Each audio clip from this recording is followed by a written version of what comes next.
जय शिवराय मित्रांनो, आज आपल्या पहिल्या ब्लॉगमध्ये तुमच्या सर्वांचं स्वागत आहे. आपण घेतलं आपल्या डॉगला लवकर फिरवून, कारण आपल्याला जायचं होतं आज आपल्या मामांच्या फार्मवर गेल्यावर बघितलं तर काय गाय निवांत उभे होत्या. त्यानंतर आपल्याला जायचं होतं ऋषीभाऊंच्या केनलला. ऋषीभाऊंच्या केनलला खूप दिवस झाले गेलो नव्हतो, त्यामुळे घेतलं आपण केनल बघून. त्यानंतर गेलो ऋषीभाऊंच्या घरामध्ये, तर ऋषीभाऊंची चालू होती ब्लॉग एडिट करायचं काम.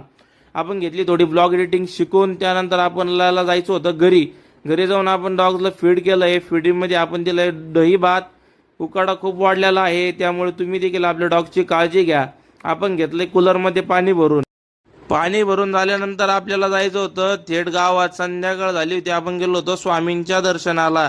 स्वामींचं दर्शन वगैरे घेतलं. त्यानंतर आपण आलो घरी आल्यानंतर आपण घेतली परत आपल्या डॉगची संध्याकाळची फिडिंग उरकवून. निवांत मध्ये ते खात होते दही भात व पेडीगिरी. त्यानंतर आपल्याकडे आले होते असे जम्बो साईज मध्ये लॉंग कोट मध्ये जर्मन शेपर्डचे मेल व फिमेल पपीज. हे 2 पपीज आहेत. त्यानंतर अजून 2 पेअर आपल्याकडे आलेले आहे लॉंग कोट मध्ये हेवी पपीज आहे. त्यानंतर आपल्याकडे आलेले आहे सायबेरियन हास्कीचे मेल व फिमेल पपीज. कुणालाही काही इन्क्वायरी असेल तर तुम्ही 100% मला DM करू शकतात.